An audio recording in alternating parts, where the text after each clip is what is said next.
The next item on the agenda is charter schools.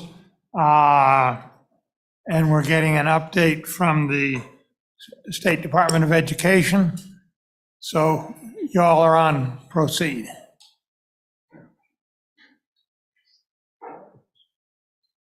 And I do not expect, and we've lost a couple committee members, I do not expect to have another vote this committee meeting. State Department, proceed. Good afternoon, Mr. Chairman, committee members. Dickie Shaner with the Department of Ed, and I'm joined by Leslie Zimmerscheid and Trent Carroll here to brief you on the agenda items. So Trent, you want to take it away? Okay, thank you, Mr. Chairman. Trent Carroll, WDE. I'm a little bit out of breath. I had lunch with my second grader at her school's Thanksgiving lunch. So nothing like 100 smiling faces to kind of bring back home why we do what we do here. So I'll jump right in here to our first of several items that we're going to present on this afternoon. So this first one is a memo titled Fiscal Impact of State Authorized Charter Schools. This is a report that is required under session law for the next several years. And it's really looking at the fiscal impact on the school foundation program and the state construction account as a result of the 3 new state authorized charter schools. Excuse me. 2 of which opened this school year. So following along with the memo here, our preliminary fiscal year 24 estimate for the 2 schools was $3,956,443. I will say that number will change. It will come down a little bit. We have since received the actual enrollment, the initial data from both of those schools. We're currently working through the validation process, but that number will come down based on the preliminary data. The enrollment was lower than the estimated projected enrollment that we started the year with. So moving on into the middle part of the memo on page 2, figure 1, you'll see that we've identified the district funding in figure 1, and then the school level funding for the charter schools in figure 2.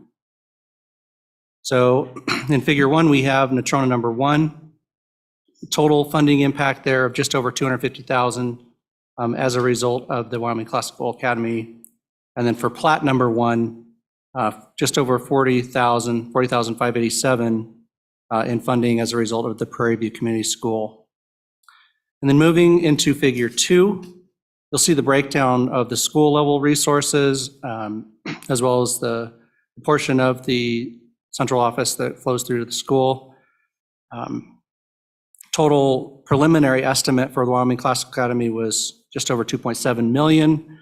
We expect that to be revised lower in the range of probably 2.2 to 2.4. Don't have final numbers yet. We're still working through that enrollment validation. And then for the Prairie View Community School, $1,251,000. We expect that to be closer to probably $1.1 million. And then, Mr. Chairman, on the last page, you'll see that we mentioned the transportation and special education reimbursements. Of course, the charter school is entitled to those categories, and we expect to see any applicable data at the end of the school year, so next calendar year, as well as the reimbursement for the retirement contributions.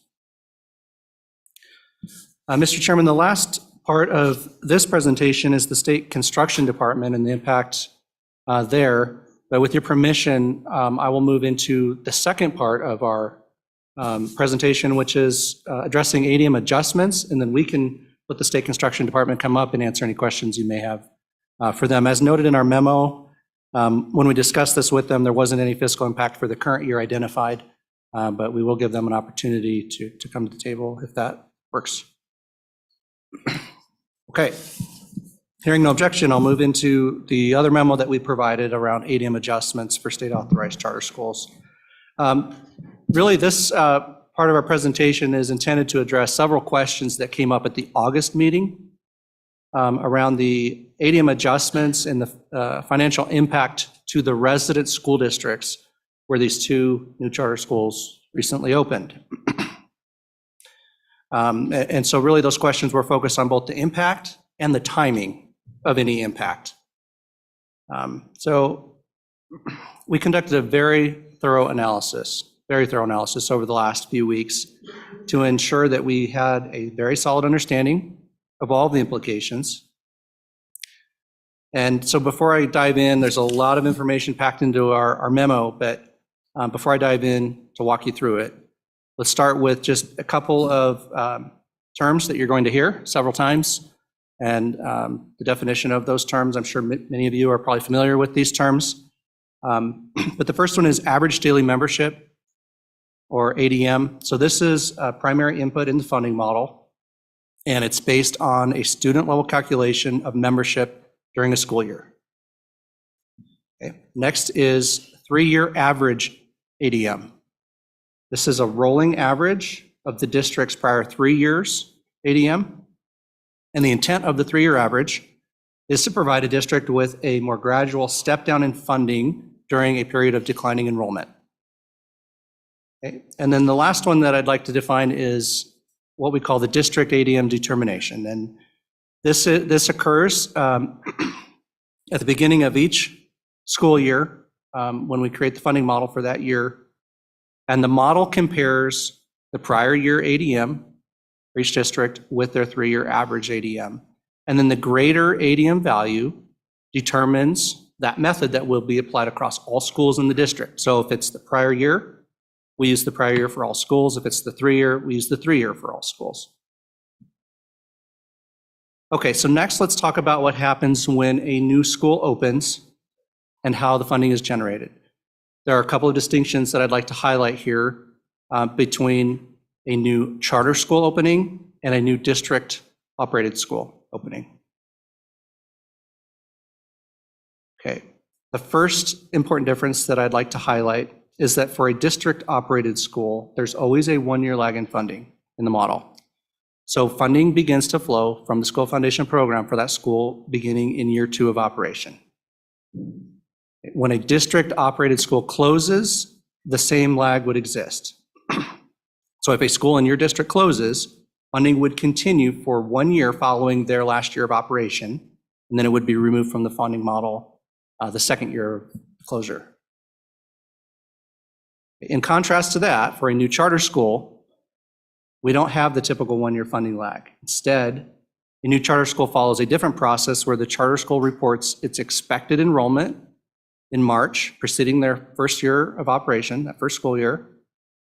And then we use that projected enrollment to begin the year, and then we update with their actual enrollment that we collect in October. That's the process we're going through right now, and why those numbers have changed a little bit from when we first prepared this memo. And then different from a district school, the charter school funding continues to use the actual enrollment each year for the first 3 years, rather than following that determination that I just described of looking at the prior year versus the 3-year and using the greater value. They just use the actual enrollment each year.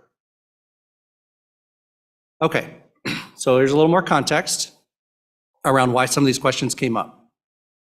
So the WDE has had a historical practice of implementing ADM adjustments in the funding model when a new school opens. There's some history around this, but we currently follow a process that's outlined in our Chapter 8 rules.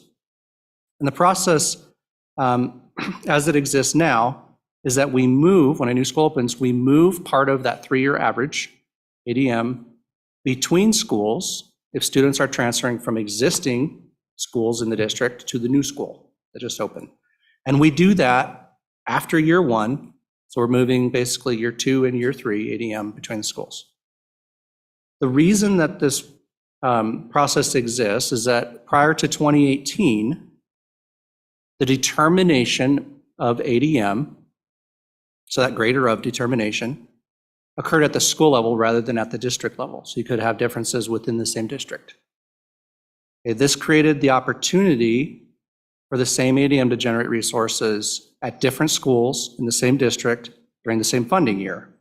The issue was highlighted in a memo from Dr. Pikus in 2008, and I linked to that memo in our memo if you want to review that in more detail. But the historical practice that we followed basically reduced that potential duplication. Okay, that was one reason that we used it. The other reason is that by doing so, we would create a 3-year average at the new school in year 2 or 3, in case that happened to be the district-wide determination. That school would have a 3-year average from those students that had transferred in. Okay, so in 2018, there was a change, legislative change, which made that determination at the district level rather than at the school level. So it's applied at the school level to all schools, the same method, but the initial determination happens at the district level. So we probably could have discontinued that historical practice of moving ADM at that time. We didn't. The process was unnecessary, but any financial impact from continuing was really negligible because the district still received roughly the same amount of money, regardless of where that ADM was located, which school it was recorded at. So as we fast forward to the current year, you can probably understand why there was a lot of concern from the resident districts where these 2 new charter schools opened about how we would handle those ADM adjustments and whether or not we would follow that historical practice, and if so, when would we do that? And it's probably even more of an issue now than ever before, since statute requires that charter school funding to pass through the resident district, but really the resident district has no control over that state authorized charter that's operating in their area, separate legal entity. So there was a major concern from those resident districts. Would we eliminate that 3-year average, which normally acts as a buffer to step down their funding when they see declining enrollment, which may be the case when you have students leaving a district operated school and going to a new state authorized charter school. So everything that I just described led us to this examination that we've completed over the last few weeks. And we have completed that and come to several conclusions. So first, after a very comprehensive legal analysis, we found that the process of creating the 3-year average for a school that hasn't actually been open for 3 years is not explicitly supported in statute. Okay, that was the first thing. Second, we concluded that we should really strive to leave that historical ADM at the school of origin whenever feasible. We feel that this approach makes the most sense intuitively and that it also best aligns with a plain reading of the existing statute, which says, each reported school shall be computed based on the average of the school's ADM counts completed at the end of the 3 immediately preceding school years. So a very little reading of that brings us to the conclusion where we are. So in summary, to wrap this all up, we plan to discontinue our historical practice of moving ADM between schools with limited exceptions. This will require an update to our Chapter 8 rules. We're currently working on that language now. We wanted to have this meeting, opportunity to receive some feedback, and then we also have a meeting later this month with our School Finance Data Advisory Committee, which includes business managers and others to work through the details on what that will look like. But we expect to work through the promulgation process to make that change in the coming months, well in advance of the end of this current school year, so that these changes will be in effect for next school year, the funding model in fiscal year 2025. So with that, Mr. Chairman, that concludes my remarks on that memo, and be happy to answer any questions.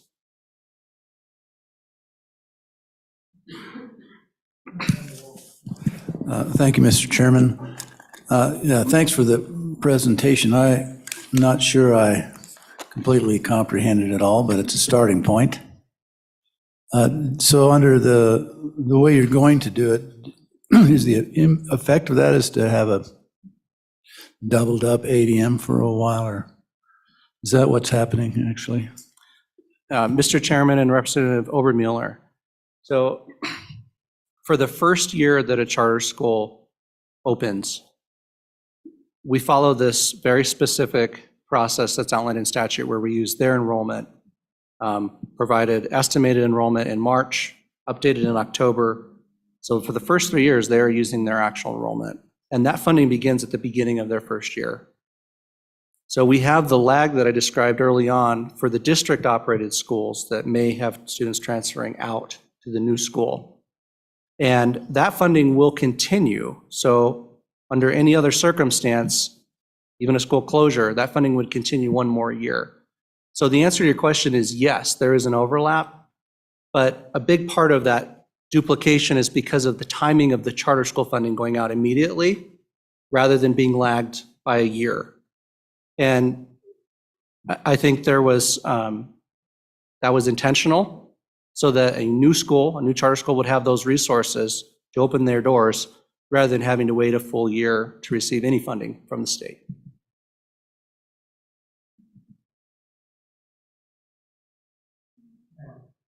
Looking outside the charter school area, my district has some schools where you have kids enrolled actually taking classes in both the high schools. I presume your system covers that appropriately and we don't double up on the ADM in any way. Mr. Chairman, that is correct. We would record that ADM at their school of attendance, and if we need to make adjustments, we would do that. Okay, thank you very much. Ken's got a question. Ken, okay, sorry. Thank you, Mr. Chairman. Just curiosity, looking at the numbers, how many of the Chugwater students are being bused the 25 miles each way to Wheatland? Do we know maybe what the attendance of Chugwater School was before it closed, and just giving us an idea of maybe the effects? Mr. Chairman and Representative, I don't think we have the details regarding how many students in Chugwater are being bused up to Wheatland to attend school. But there may be representatives from that community here today that could answer that question. The estimated enrollment that we had is listed in figure 2 for that school, and it was 67. That was their estimated enrollment. So that's where we started the year anyway.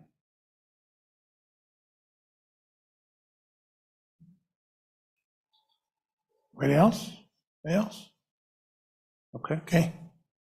Do we hear next from the school construction folks?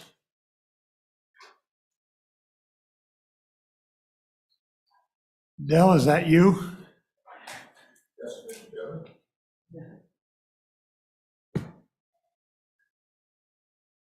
And welcome. And when was the last time your dad served in this body here? Well, let's see. I think he's been retired from being mayor for about 2 years. And of course, he was mayor for 4 years. And I think it was 2 years to decide to run for mayor. So maybe about 8 years ago. So only a few of us are left that served with him here. Yeah. Okay, welcome. Okay. Thank you, Mr. Chairman. Del McComey, I'm the director for the State Construction Department. Committee members, it's good to see everybody. Hopefully I can get back on schedule with everything because ours hopefully will be pretty short here. But if you refer back to the memo that was discussed a little bit earlier from WDE on the 4th page at the bottom, we're to report just like they did on the funding costs. And because of the 3 years that we don't do anything with charter schools as far as our department on leases, major maintenance, that kind of stuff, they have to be in operation for 3 years before any funding flows their way. There isn't anything to report other than $0 have been expended according to the report. So, Mr. Chairman, with that, I'll take any questions the committee may have.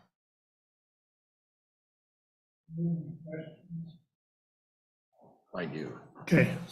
Representative Northwood. Thank you, Mr. Chairman. So have you had problems finding schools?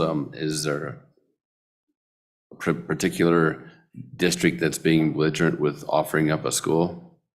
Mr. Chairman, we did have one of the 3 charter schools that, as part of the bill that was written, the department shall go out and review and see if there's any schools available within a district. And here in Laramie County, we weren't able to access the building that was we thought available to be able to take a look and see if it was adequate for the charter school. So that particular charter school, there's 2 of them up and operational now, and those were the costs were denoted earlier by WDE.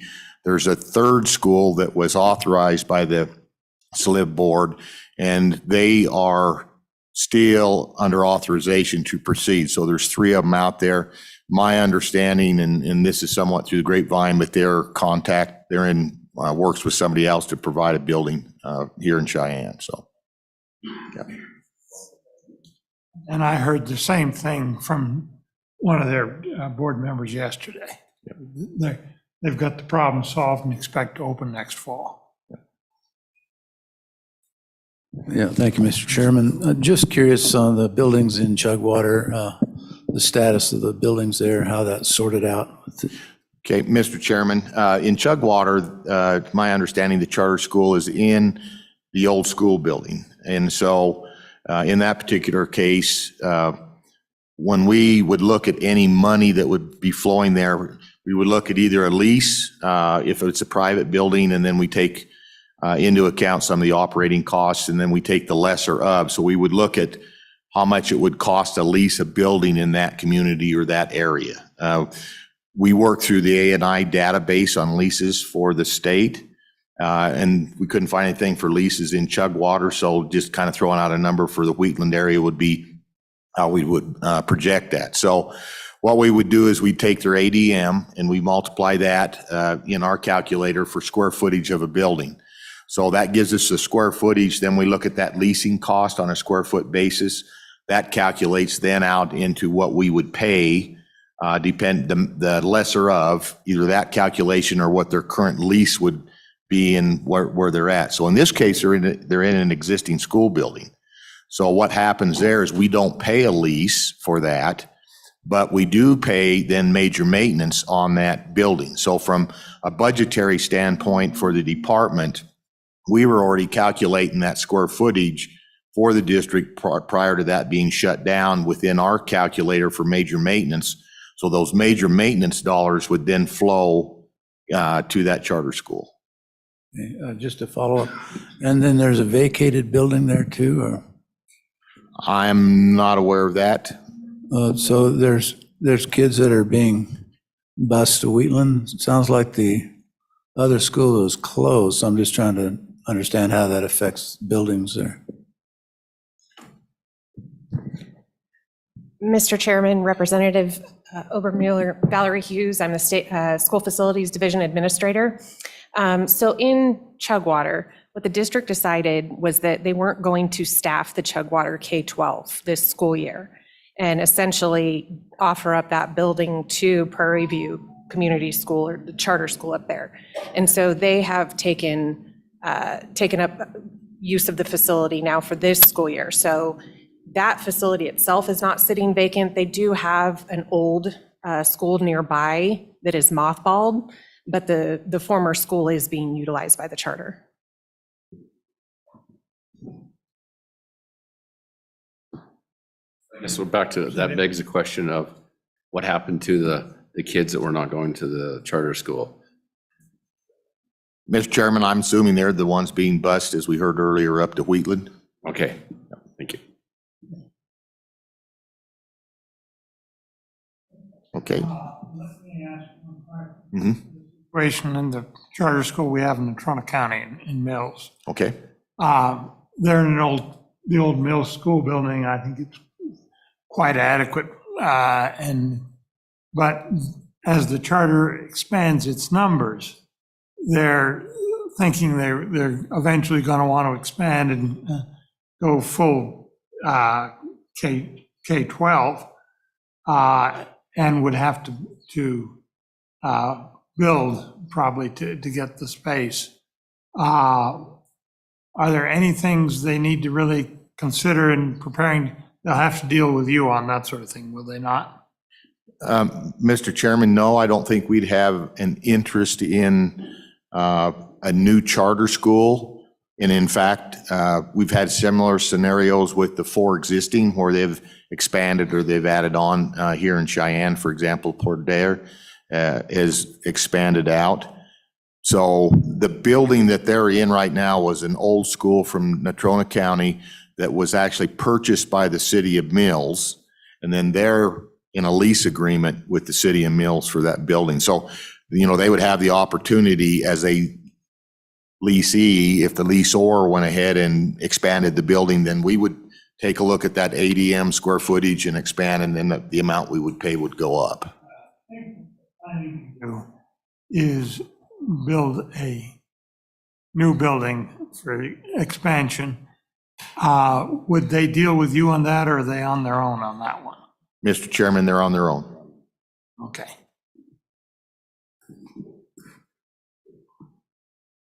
Anything further?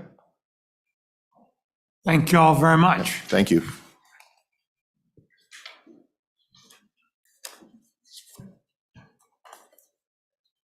Okay. Next, we've got the community colleges. You all would come forward.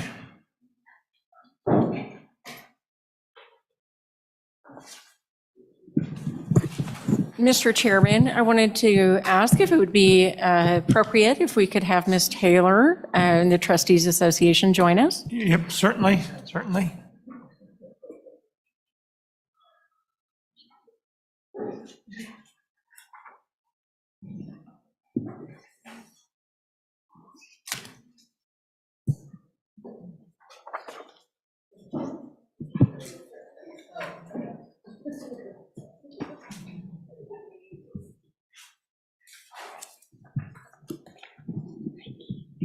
Okay, introduce yourselves and proceed.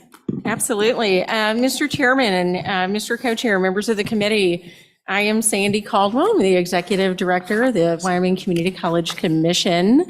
I'm very happy to be here with you today. I do have with me Mr. Michael Swank, who is our Chief Fiscal Officer, and we have Dr. Ben Moret, who is the Deputy Director and the Chief Academic and Student Services Officer with the Community College Commission.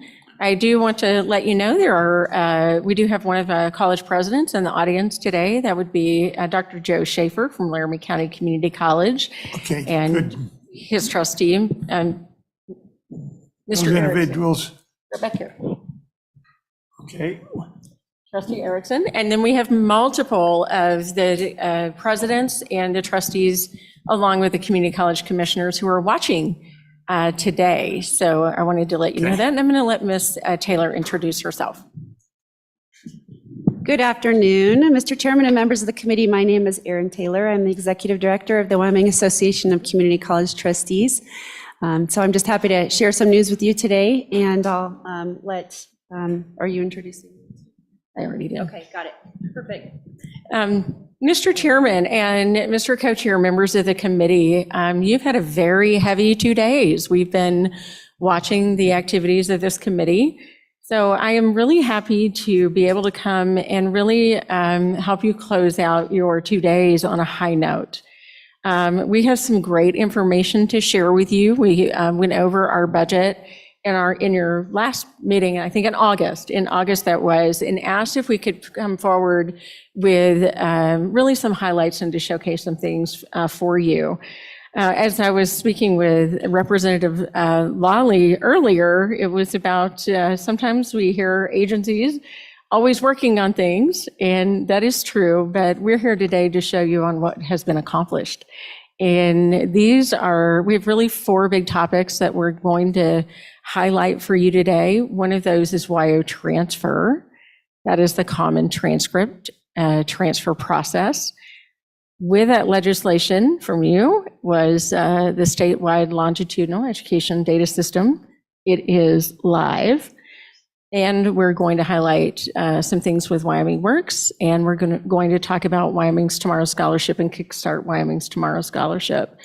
And my hope is that this does a lovely job of setting the stage for your next topic today, and that's showcased in the first year update from Director Lauren Shainfeld on the Wyoming Innovation Partnership. So we have some really great things to show you, not only legislation you put in place, but what you tasked us with. And with that, I would like to turn this over to Dr. Moritz, who is going to really show some great stuff for you.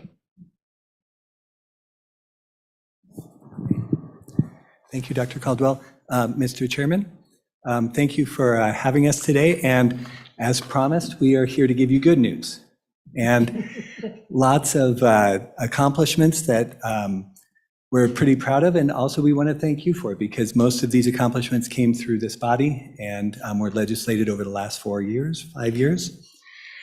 And so all of these have big impacts on Wyomingites, particularly those who are interested in coming back to higher education, taking some credits that maybe they earned before and wanting to upskill, get a certificate, get a degree, transfer from one of the colleges to another college or to the university. Obviously, it's in our best interest if that process is as smooth and efficient and effective as possible. And so a lot of these efforts have been really dedicated towards that end. So first of all, WyoTransfer is the common transcript and transferability program that the legislature put forward in 2018 and 2019. If you look up there, I've briefly gone over some of those legislative items. We have been working on those with the colleges and the university, and in some cases, other agencies as well as necessary. So if you want to go to the next slide. There you go.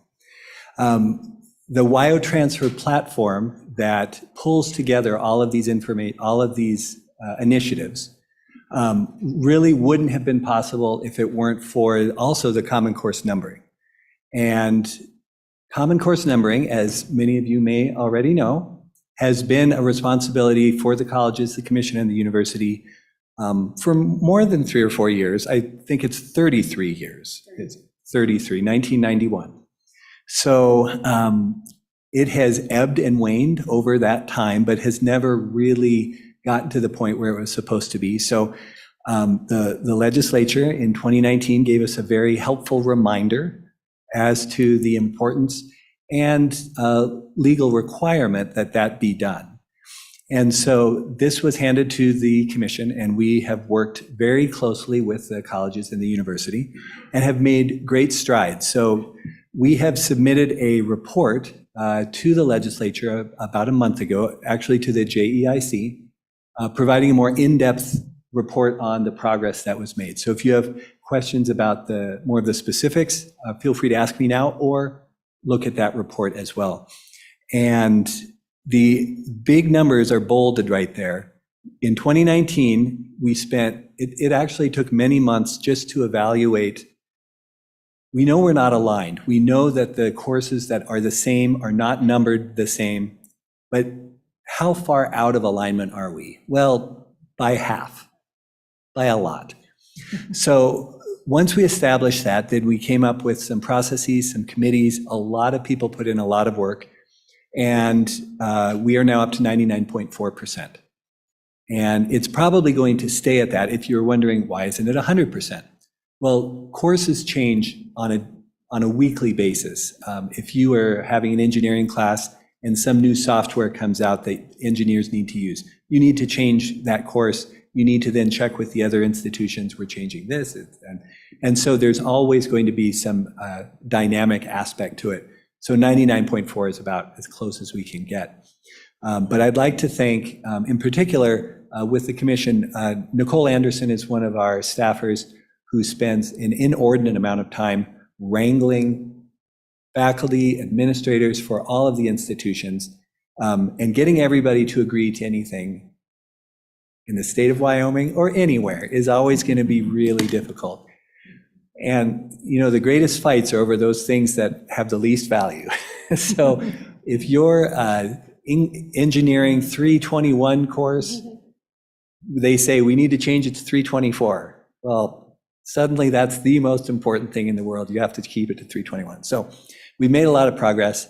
And most importantly, it allows students to more clearly understand how their courses are going to transfer from one institution to another. Well, I want to thank community college folks and the University of Wyoming folks for the work that's been done in this area, because you newer members don't understand, but in the old days, I got just a tremendous volume of complaints very well-founded complaints from constituents and their parents where courses did not transfer that should have. And thank God the leadership in both sides decided to bury the hatchet and make the process work. So my compliments to all of you that were involved in that. It's solved a major problem. And I hope the rest of I think the newer members don't appreciate how much of a problem it was. It was major. So thank you. Mr. Chairman, thank you for that. And thank you also for thanking the institutions.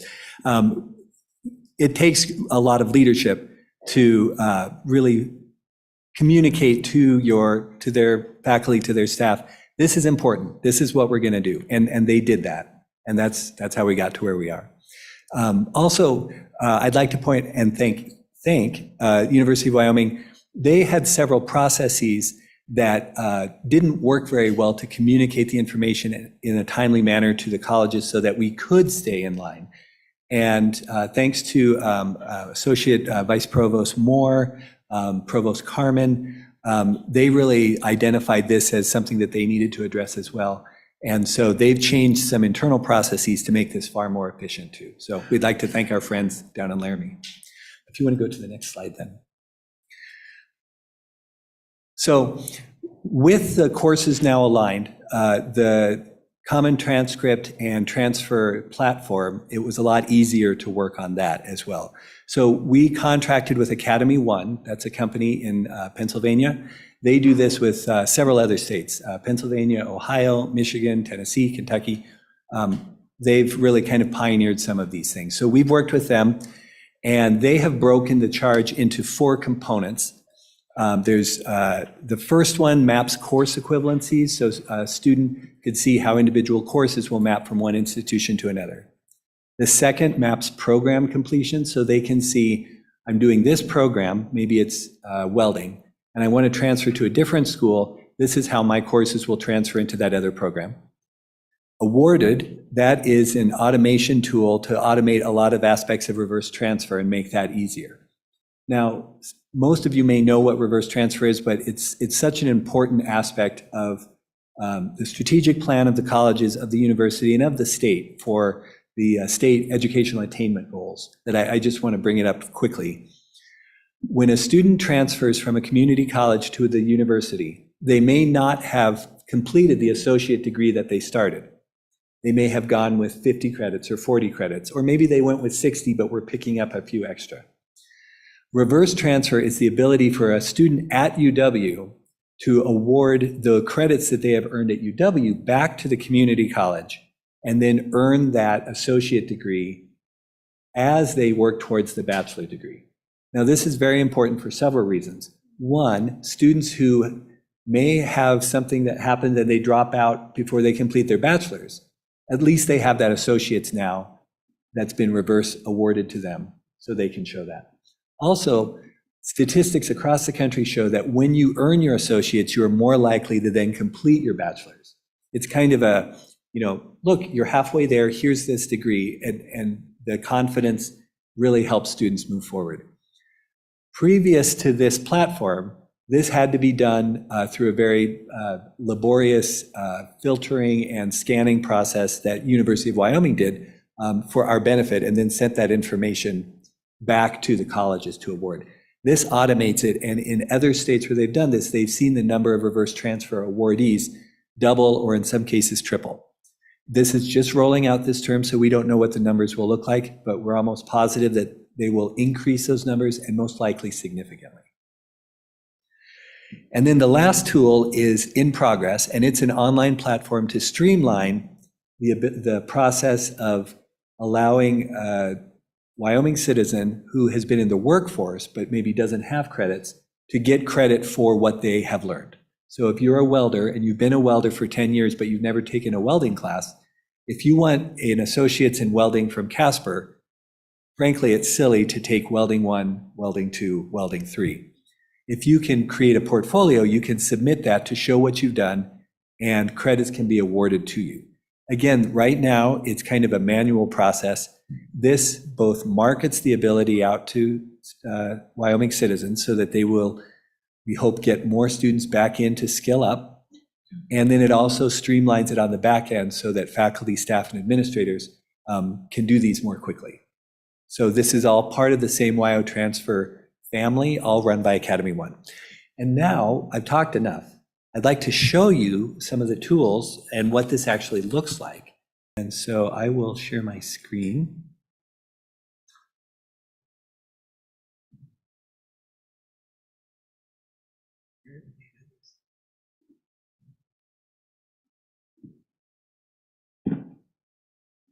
There, okay, great. So this is WYO Transfer. It's live. It's been live for about a year and a half now, but more and more functionality has come up as we've moved forward. And so I encourage you to check this out on your own. If you have relatives who are interested in going back to school or starting school, this is a great tool for any of the colleges and the University of Wyoming as well.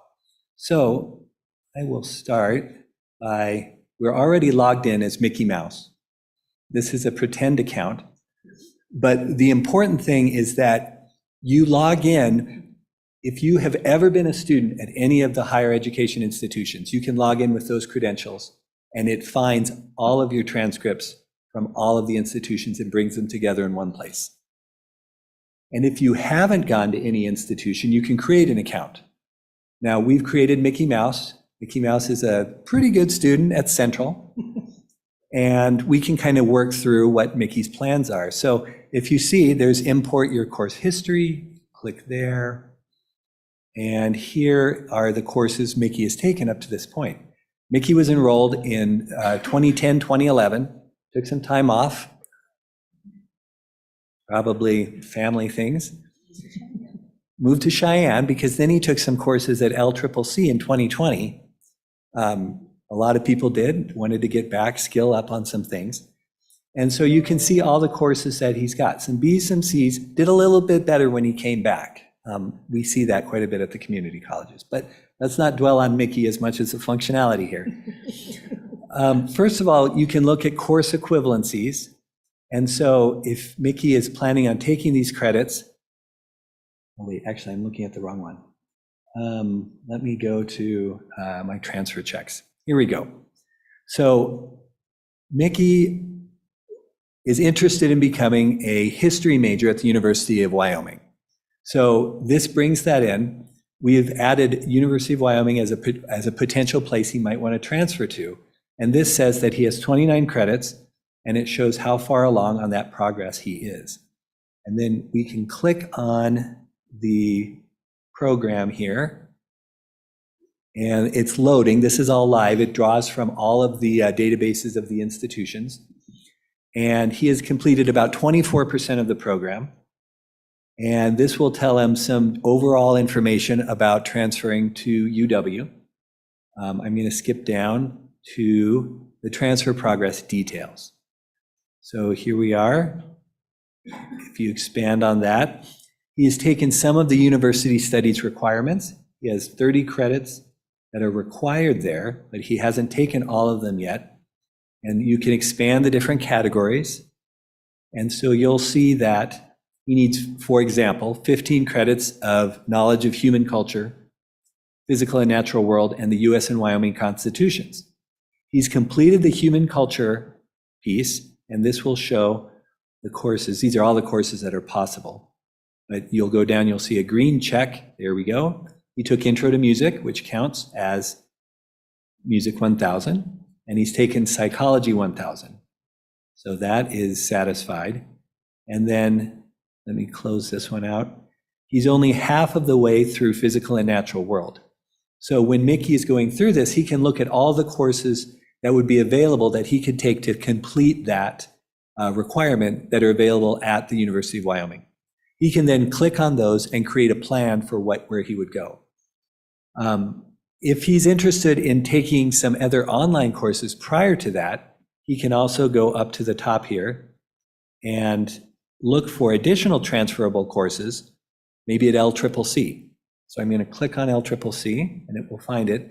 And this is now looking for every online LCCC course that would count for any of those boxes on the rest of it. So maybe he's going to the University of Wyoming in the fall, but this summer, Mickey's parents say, you ought to get a couple of these out of the way, take some online courses. This will show any of those available courses. And then when you click on those, it pops up on your plan, and then you can follow that along. So I know we promised not only good news, but also an abbreviated presentation. So I could go through this at great length, and I won't because we have some other things to demo. But I do encourage you to check this out. You can shop for programs. You can look at where there's needs in the economy and map, I want to be a manager at a hospitality institution. It will then show these are the programs that are available there. These are the institutions. If you have some classes already, you can start mapping those into those programs and see how many credits you have left over. And then at any point, you can share the documents you've created with the institutions, with those counselors there.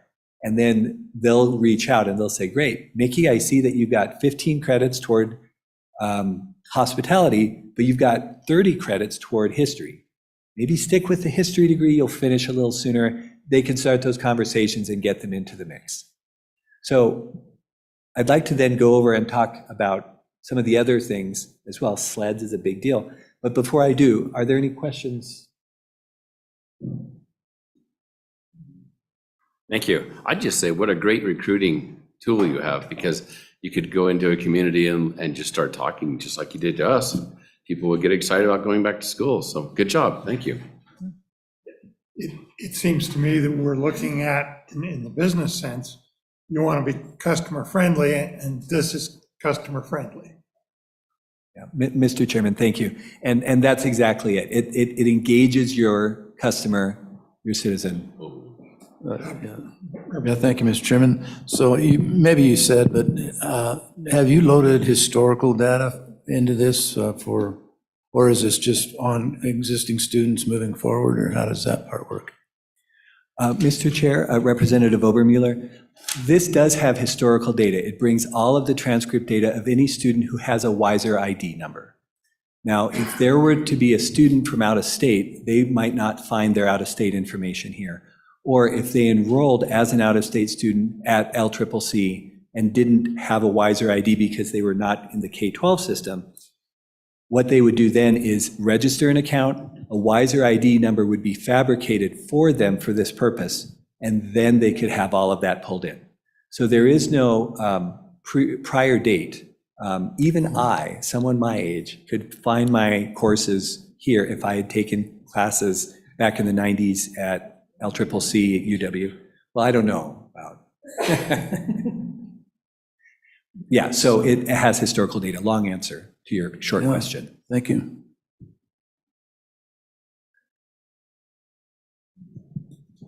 Okay, then I think we're going to keep going. We have more along these lines of things that have been accomplished that either you as a committee or the legislature put in place. And this one, next section that we're talking about is tied to that same legislation, and that is the statewide longitudinal education data system. And we have quite a demo to provide for you today. What I want to highlight first on, and I think it's a thread you're going to hear throughout what we're talking about today, is all of the partnerships that are in place that really require collaboration to work. You saw that with the WYO transfer. You're going to see that now at a much larger scale with the SLEDs, which was a part of that WYO transfer legislation, because we have to see where this ends up in the workplace, right? What does this do for people in school?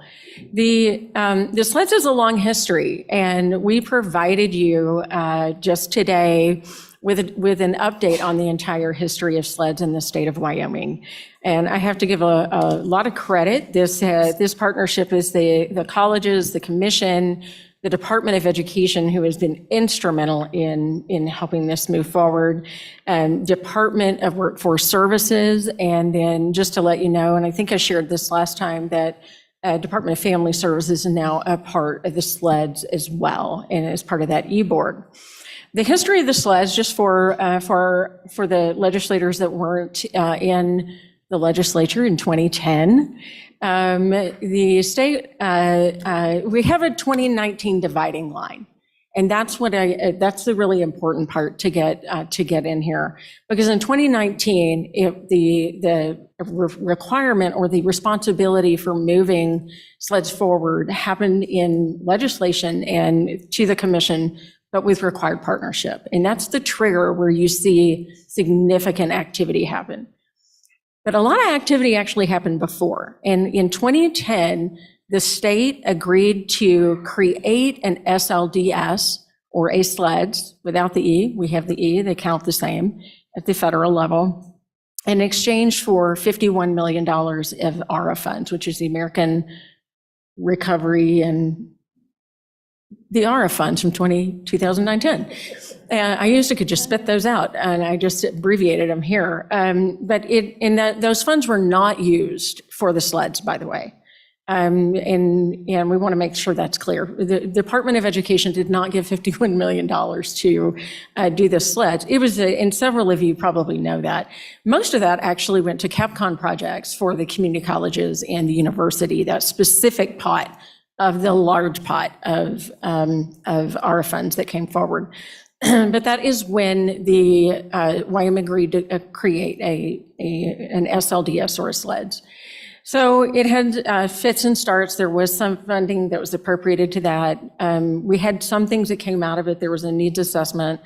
Actually, the DMARS, which is the data management and reporting system for the community colleges, was an outcome of that work. And that actually served as the foundation for the SLEDS. All of that happened prior to 2019. The only way it came in legislation was it was put in the budget bill. For example, funding was appropriated, or funding was moved, or funding was allowed to continue in that. But in 2019, it was moved to the Community College Commission to actually get it done in conjunction with the WYO transfer, and it called out the colleges, the University of Wyoming, and Department of Workforce Services all to work together. And I have to tell you, through that collaboration, the great work, deep work that went on with with all of those partners, we were able to put it together. And and Michael, if you'll flip to the next slide. Yeah. So since that in 2019, we were successful in obtaining a federal grant to do the proof of concept. And we did it. That did happen. As a result, and because we actually did get the sleds built, we were just awarded a second grant to mature the sleds process. So that is really exciting news. And we've had two significant components come out of it. One of those was a research on remediation. I will let you know the colleges are within a year eliminating all traditional remediation based on the validation of that report. They're moving to a co-requisite or embedded model for remediation. The second part of that was just approved by the SLEDS Executive Board on November the 3rd, and that is the Post-Secondary Education Workforce Outcomes of Wyoming data.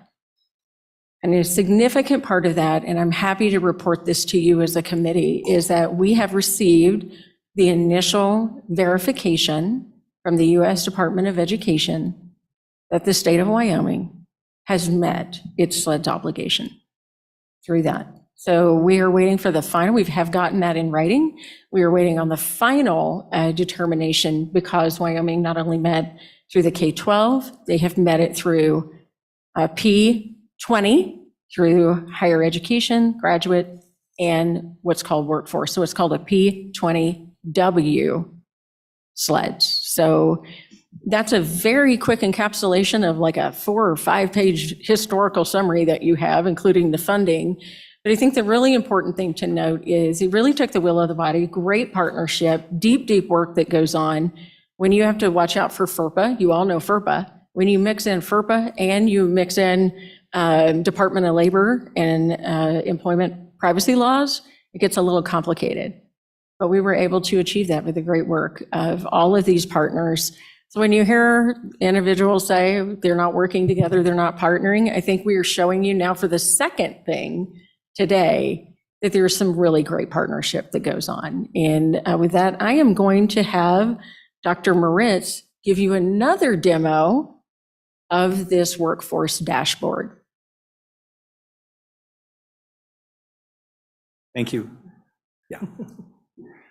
Yeah, I get to do the fun job. I didn't even build this, but I get to show you this and maybe take some credit implicitly. This, first of all, Dr. Caldwell pointed out, was the project of all of the institutions, Department of Workforce Services, Department of Education, Family Services, and the commission and the university and the colleges as well. And it was a huge lift, and a lot of work went into this. And we've been recognized not only for completing it, but we hold annual SLEDS conferences. We always bring in representatives from other states who've been working on this for a bit longer. And it's always great to hear the compliments from the other states and how well we're working together, how collaborative we are, and how quickly we've been able to stand this up. So enough of that. Let's jump right into this dashboard. This is available online. It's at ysleds.org, wy-sleds.org. You can also find it in some of the information that we shared if you don't remember what I just said later on. It's on the commission website as well. And this is intended for policymakers to make policy decisions. So, you're policymakers, so feel free, check this out. And we also want to get information and questions and comments from you as well, because the more information we get, the more questions we get, the more that can be incorporated, this can be refined, and it should be kind of a snowball effect. You get more people using it, you get more comments, the functionality goes up, more people use it, the functionality goes up, etc. So I'm just going to show a couple of things. Over on the right-hand side, you'll see that there are a variety of drop-down menus for which data sets are shared. What you see right now are all of the Wyoming community colleges. Yes. I just want to know the website. I know, it's tiny. Mr. Chairman, Representative Obermuller, that's WY-sleds, SLEDS, .org. That will get you to the main one, and then there's a dashboards button you push, and it will show you all of, well, there's only one dashboard so far, but there will be more. So right now, this is indicating graduates of the Wyoming community colleges over a 3-year range between fall 2010 and summer 2013, so 3 years worth of graduates, who obtained a workforce associate's degree in a health profession area. And this shows their salaries 1 year after they graduated, the first quartile, the 50th quartile, and the third quartile. And on the left, you see a large red and black. This is 1 year after graduating with an associate's degree from a community college in health science. The red and black big bar graph on the left, the black at the bottom, is it black or blue? Black. The dark one shows that just about 60%, or 597 of the graduates, were full-time employed in the state of Wyoming. The red does not mean that they were unemployed. It means we don't know where they are. And the reasons we would not know where they are would be if they are out of state or if they're not full employment and in the unemployment insurance records through DWS. So they could be self-employed, they could be part-time, they could be travel nurses, or they could be out of state. We do have plans to move forward in the future and try to get additional states' data. There are collaboratives that are coming out, but this gives you a good indicator. Now, if you look, I'm going to go over on the right-hand side, years after graduation, And if I move up after 1 year to 5 years, you should see that salaries go up. So I'm going to click on 5 years, and they do. So 5 years after graduation, these students are making more. Each one went up, it looks like about $10,000 on average. However, if you look at the employment status on the left, you see that that red bar is a bit higher than it was earlier. Now, we don't know exactly why that is because the red bar are people that we can't track right now. But general understanding is over 5 years, the chances that one of those students may have moved out of state increases. Also, a student may have gone to part-time because they're raising a family, or that student may have started their own business, in which case that wouldn't be showing either. But you can get some of this information. So I'm going to do one other quick demo. Well, actually, I can open this up for all of you. Is there a particular area that you're interested in? Health sciences, engineering, education? All right.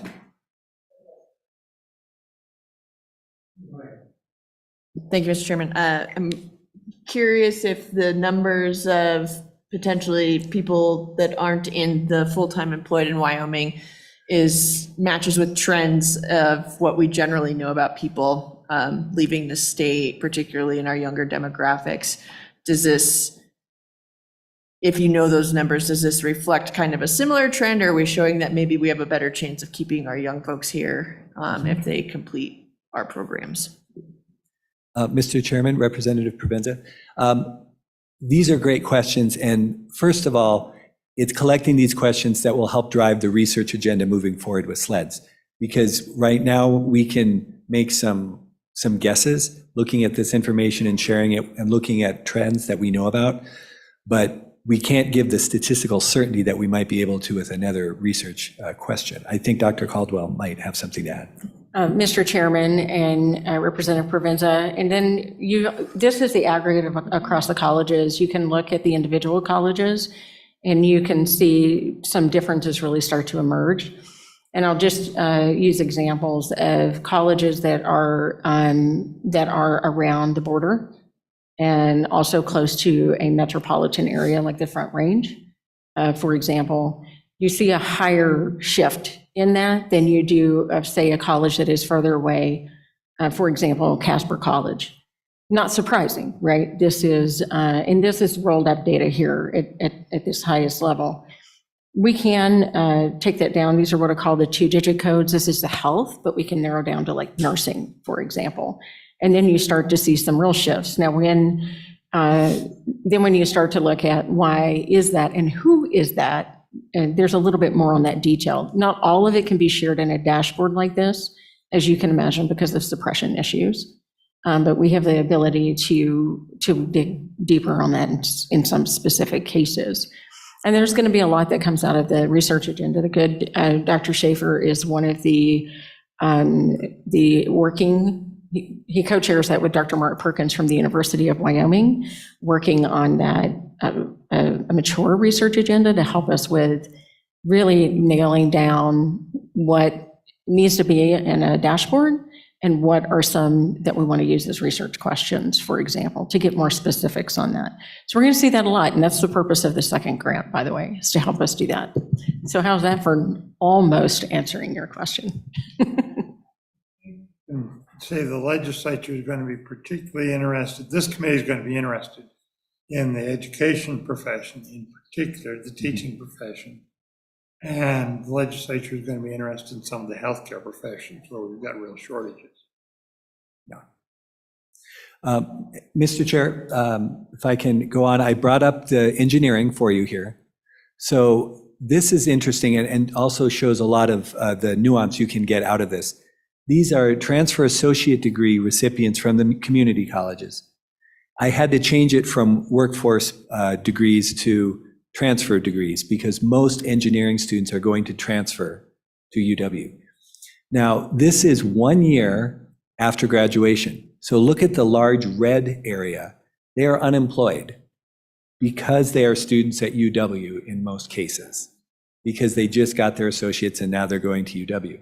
But if you go out and they're not making very much money, they're spending more than they're making, I'm guessing. There's a few outliers there, so good for them. But if you go 5 years after graduation, you'll notice that the salaries go up significantly, and the employment status also went up significantly. So again, that red bar, they may have gone out of state.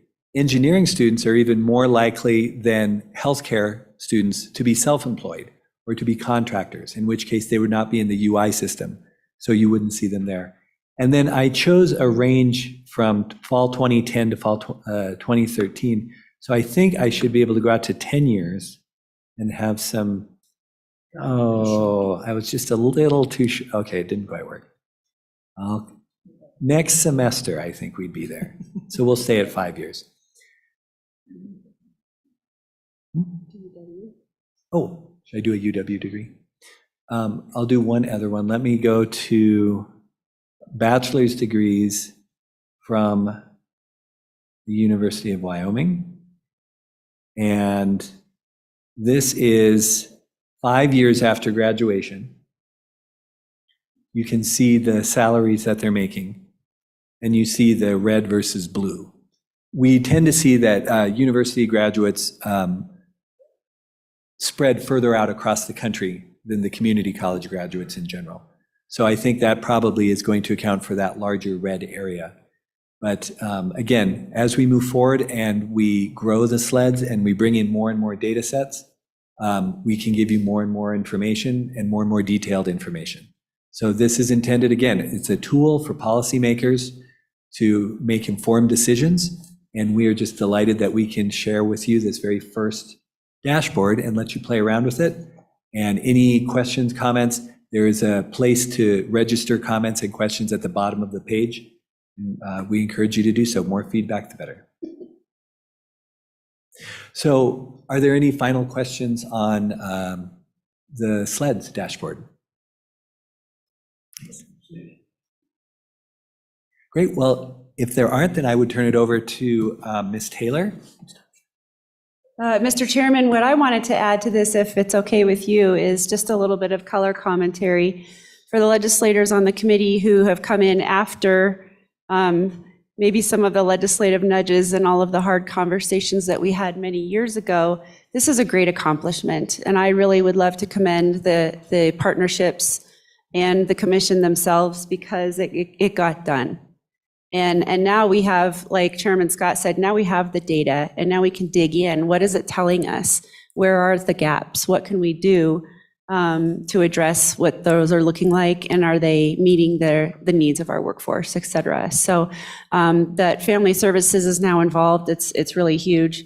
And so we're excited about where this can go. I'm a data person, and so this is really exciting for me and allows me to tell my story and help you out. So I just want to express my gratitude for this. And I will be providing information and linking to the reports and maybe providing you with data and history if you need that in the conversations that you have. So just please let me know. Appreciate that.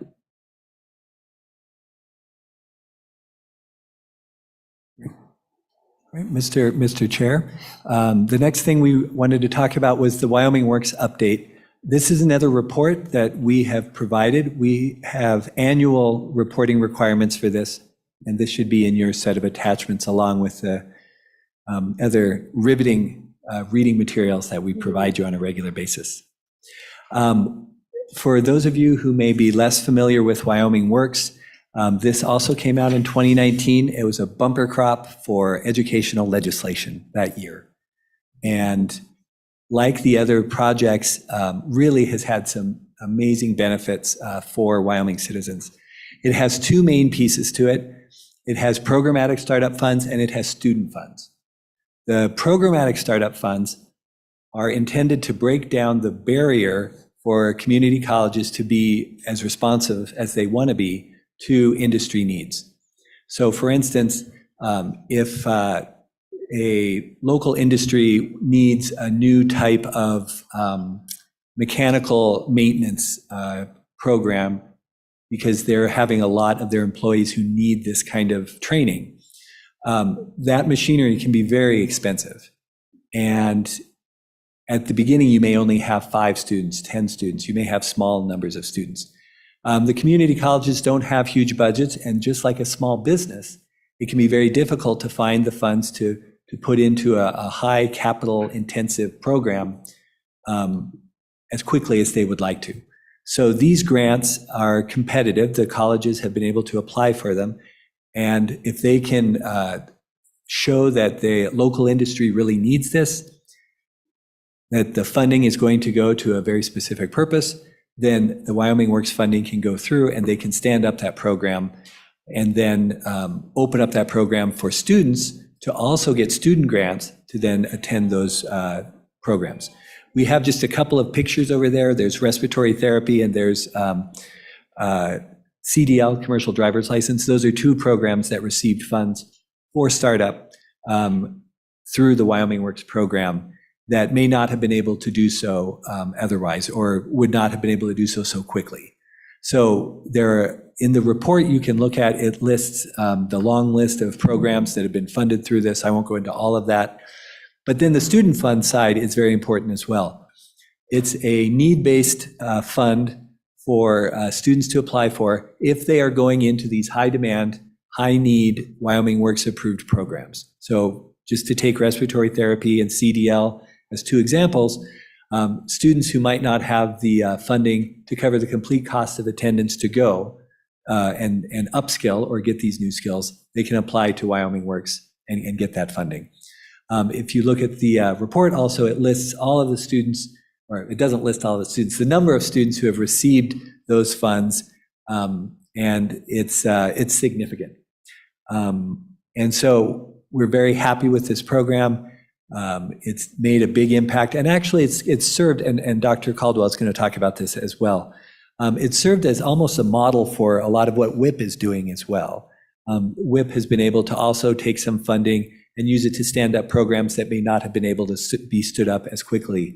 And looking at the success and track record of Wyoming Works, I think really helped inform some of those decisions. So let me turn that over to Dr. Caldwell.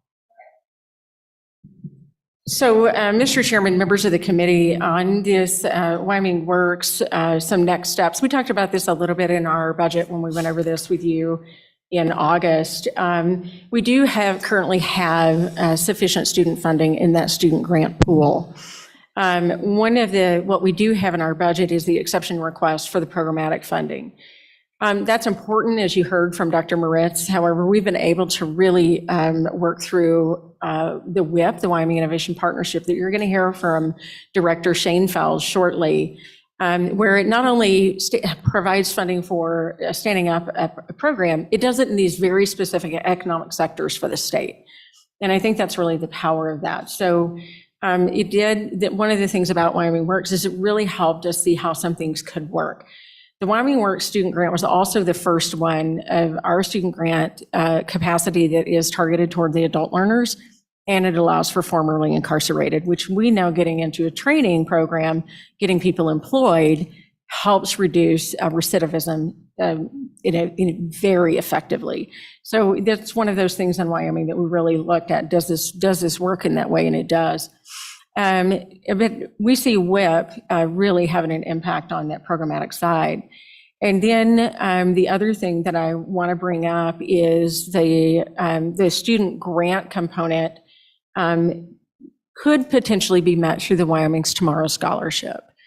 We've talked about that before. I wanted to bring that to your attention again.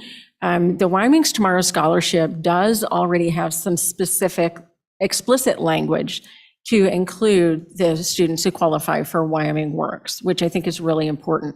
Wyoming Works allows for very specific non-credit programs as well. It's the only program that allows that, because you can have a non-credit credential that leads to a living and sustaining wage. And those are permitted under the Wyoming's Tomorrow. So I just wanted to mention that. Last year, a bill that didn't meet introduction was one from Speaker Summers, and it was to try to integrate that student grant from Wyoming Works into the Wyoming's Tomorrow to give it some long-term sustainability for funding through that endowment. So it is just a consideration for you. It's a policy consideration. very successful program that we see huge benefits to it, and we also are thinking about long-term sustainability for the funding. And that leads us to our next topic. See how they're just sort of going together? And that is our Wyoming's Tomorrow Scholarship. And I just wanted to mention, this is one that we've had a lot of testing through that, a lot of proof of concept, and a lot of ability to see how this would work. And we were able to launch it. So Mr. Swank, who's been quiet this whole time, is now going to wow you with really some great information about Wyoming's Tomorrow and Kickstart Wyoming's Tomorrow Scholarship. Thank you, Dr. Caldwell. Mr. Chairman. So I get to bring in the tail end of all this, and this is all kind of what has occurred fairly sequentially over time. The WILES transfer legislation, SLEDs, Wyoming Works, all are in the 2019-20 framework. And then in this Wyoming's Tomorrow Scholarship is kind of the culmination of many years of kind of discussion and assessment and that sort of thing. It goes all the way back to about 2010 in the higher education space. And the Elbogen Foundation, beginning, I believe, in the fall of 2021, started using this type of criteria that is currently in Wyoming's Tomorrow as a basis for their adult learning scholarship. So a lot of this has been discussed for a long time. The legislature even had a select committee, I believe, for 2 years, a number of years back, related to this particular subject. In terms of the Wyoming's Tomorrow legislation, it was passed in 2022, and it's specifically for adult learners. One of the basic eligibility criteria is for students that are 24 years and older. So it's not those that necessarily immediately graduate high school. But as Dr. Caldwell said, one of the initiatives last year was trying to integrate Wyoming Works into Wyoming's Tomorrow, and there is that slight difference in terms of Wyoming's Works having an eligibility at basically a high school graduate, or that age group, 17, 18 to 24. So there's a slight difference in the eligibility allowed under each program, but the intent is still the same, very similar. In terms of the Wyoming's Tomorrow legislation, the original legislation, House Bill 31 in 2022, appropriated $10 million to the endowment, but the law requires that the endowment hit $50 million before scholarships can be issued. Last legislative session, $20 million more was added to the endowment, so it's now at $30 million. And then the commission, since it was tasked with the administration of this program, we actually began our rules promulgation last summer before the endowment was filled or had more money in it. And the rules were formally promulgated and adopted this past spring. Now that's important simply because in the 2023 budget bill, there was a $1.25 million appropriation provided to the commission to implement what was termed in the budget bill the Higher Education Scholarship.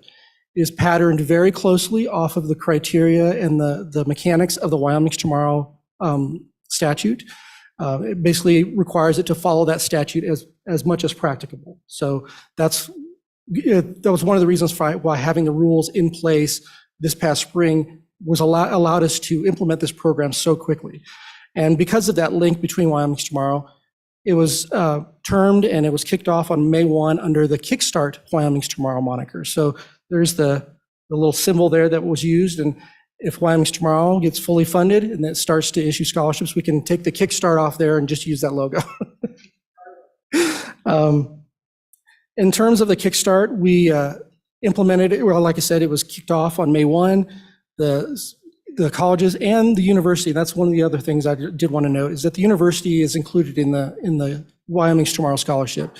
They're not contemplated under the Wyoming Works as much, but under this one, the commission and the higher education institutions knew that there was a need all around the state, including at the university. So that's kind of how this is working. We had the first, let me go to the next slide, apologies. It's all right. So Kickstart, we have, it is patterned off of the Wyoming's Tomorrow in our rules. So we have what is, how Wyoming's Tomorrow would be implemented. We have 2 funding pools. Each institution is allocated a base amount based on their proportional share of the population in that age group for eligibility. And then if they determine that they have more students than that base allocation is available to fund, we have what is called a high demand pool, where it's basically flexible. Wherever the demand is at any of the institutions, that funding is available for those students. So this first round, we had all the certifications for students submitted on August 15th. We worked with the colleges and the university over for about a month. Our rules contemplate that we make those payments 30 days after those certifications. And within that 30 days, we kind of clarify to make sure that their certifications, the number of students are accurate and so forth. And on September 14th, we issued the first payments for the fall term. It was about $515,000. And projecting out the demand from those currently enrolled students into the next term, the funding pool is currently about 90% committed to those students if they meet the continuing eligibility requirements and so forth.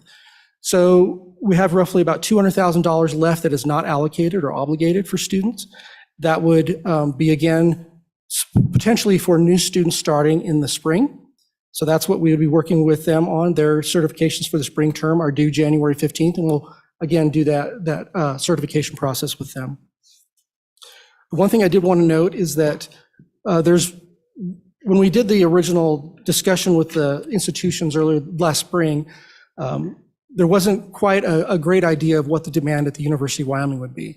But we're happy to report that they certified about 3 times the number of students they thought they might have applying for this program under their institution. So that was a good sign that there is that demand, that there is that need for those students, even at the University of Wyoming. In terms of the next steps, so just to clarify, the Kickstart was only funded for one fiscal year or one academic year.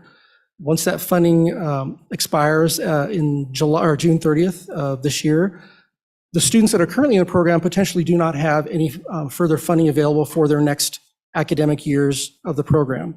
The program, since it's patterned off of the regular Wyoming's Tomorrow program, contemplates 4 semesters of eligibility as long as they meet the continuing eligibility requirements. So in our exception request in our budget, as we discussed in August, the commission has requested $2.5 million to make it a biennial sized appropriation from what was appropriated last budget bill. And if the endowment does get filled to the $50 million, then that appropriation could actually be applied to the expenditure account. So the commission and the students don't have to wait for investment earnings to fill over from the endowment into the expenditure account. So it's kind of a dynamic situation between Kickstart and regular Wyoming's Tomorrow, but that's kind of what we're looking at, and we'll have that request coming forward to you. And I will turn it over to, unless there's any questions, I'll turn it back over to Dr. Caldwell. So, Mr. Chairman, Mr. Co-Chair, members of the committee, really, as we wrap up right now, I think the main thing we wanted to get across is to make sure that you had the assurances of these efforts that you as either a committee or as a legislative body put into play. We don't just work on them, we do sometimes get them done, Representative Lawley. And we wanted you to see that. We wanted to see that the legislative ownership of these things are being carried out. That is why you see them in the Community College Commission statewide strategic plan for the college system, why they are in the commission priorities, and why you saw those things in our biennial budget request. We wanted to make sure that you got to see what is actually happening in the great success. And I think some of you know this, I'm not sure that all of you know this, but this is my last time with you as a committee. I am retiring December 31st, so I get one more set of fun with the Joint Appropriations Committee. I know, good times, right? For our budget hearing then, but I am really pleased that over these last 6 years that I've had a chance to take some of these efforts that you put into place and really work through the partnerships. This is another thing we wanted to illustrate. We hear sometimes that the colleges and the university aren't getting along and they don't work with the state agencies. And I think you can see there's quite a different story to be told here with the great leadership in those entities and organizations. So with that, if I may, I think that Ms. Taylor would like to add her color commentary. Mr. Chairman, members of the committee, thank you for that, Dr. Caldwell. We're not speaking right now because I'm mad at her for leaving, so. No, that's a joke. We're going to miss her. Dr. Caldwell and her leadership have been instrumental with this work. So what I wanted to talk to you was this handout. It's the blue and green one with says Stronger Wyoming, Building Blocks for a Stronger Wyoming. You know, everything that you've heard here today really builds on that open dialogue that happens every day with industry. What do they need? And you as legislators have heard that over the years. I'll remind you that when you get handouts like this from me in the past, particularly that one education heavy year where we passed a lot of bills like Wyoming Works, like the Bachelor's of Applied Science, things like that. This page was covered with all of the industry partners who supported it. And so I just want to pause for a second because this isn't being pushed by the colleges, this is being pushed by industry and business. And I've just been over the hill in Laramie the last 2 days at the Wyoming Business Alliance, and that is a theme that we heard over and over. This is what business needs. So I just wanted to relay that to you. What you'll see on here is what we talk about, that building blocks that support a healthy Wyoming. And the community colleges are certainly part of that. The University of Wyoming is certainly a part of that. And a lot of the things that have been talked about today are included on this piece of paper. And so, Mr. Chairman, I see your hand up. I'd be happy to.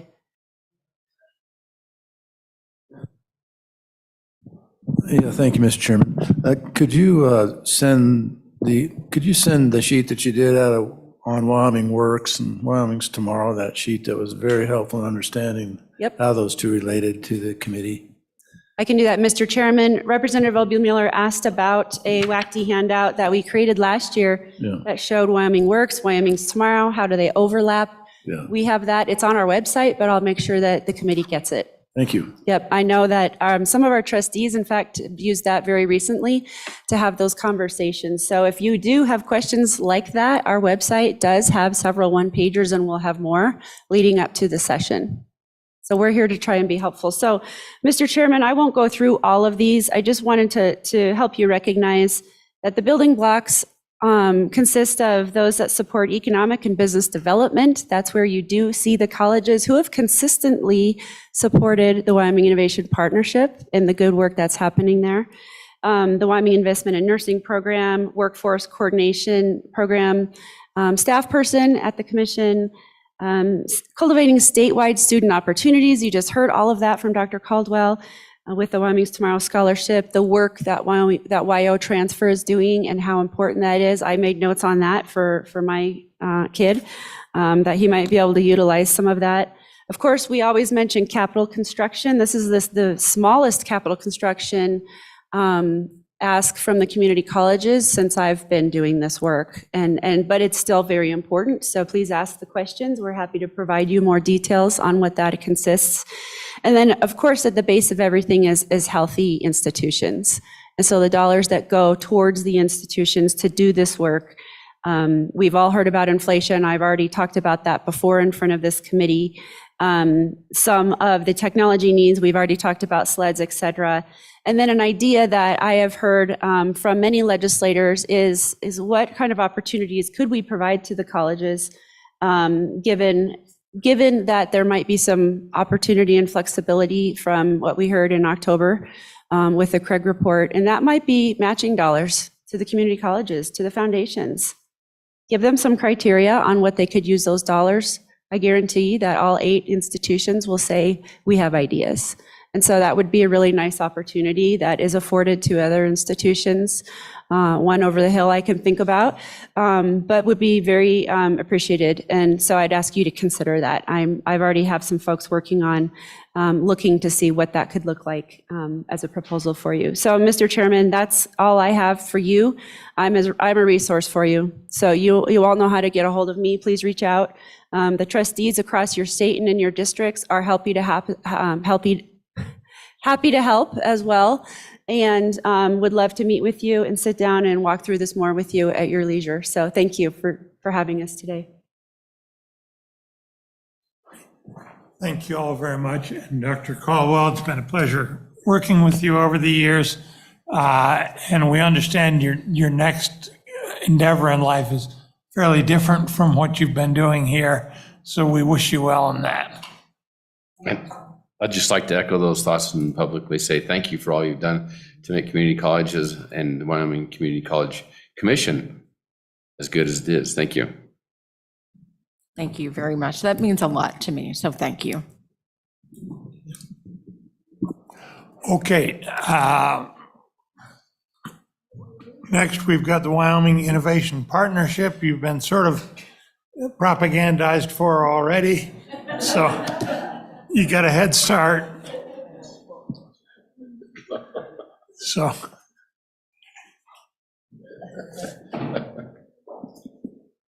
Introduce yourselves and proceed.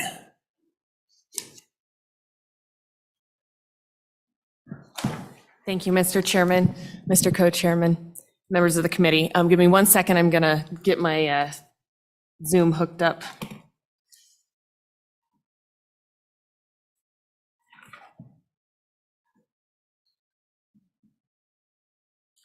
Awesome. Thank you so much for having us here this afternoon. I know we are the very last ones on your agenda, and you guys are running slightly late, but better than this morning. So we will get to the point. The Wyoming Innovation Partnership, as most of you know, was Governor Gordon's initiative back in 2021 is when it was kicked off. Oh, I'm Lauren Schoenfeld. Sorry. I am the executive director of the Wyoming Innovation Partnership and a policy advisor for Governor Gordon. And so the Wyoming Innovation Partnership was kicked off in 2021, November of 2021, and we just came out. You all should have a report for our phase one. The partnership was put together as a collaboration of all 8 community colleges, the University of Wyoming, the Wyoming Business Council, the Wyoming Department of Workforce Services, and the Wyoming Department of Education. And so as we have worked through phase one, I feel like we've come out with some really great results. I'm going to just brush over some of the key metrics, and each of the key metrics for each of the different categories for phase one is outlined in this report that you all have. The report is also online on our website if you need access on it digitally. So when we looked at the categories, overall, the categories had 19% projected workforce growth. And so we looked at the numbers from 2020 and 2030 because those are readily accessible, and projected those out. And as we look through the different categories that we are addressing workforce needs in through the programming that we have rolled out through WIP, we really have looked at where the workforce needs are in our state and what our institutions of higher education collaboratively and our Department of Workforce Services and Department of Education need to fulfill those workforce needs for Wyoming. So as you can see, there's been 29 new education programs developed or are in progress, 469 workforce training participants. And some of those are non-degree, non-credit programs, but they are still very important and have been needed across the state. So I will pause there and see if you guys had any questions on the metric side of this report that you were provided.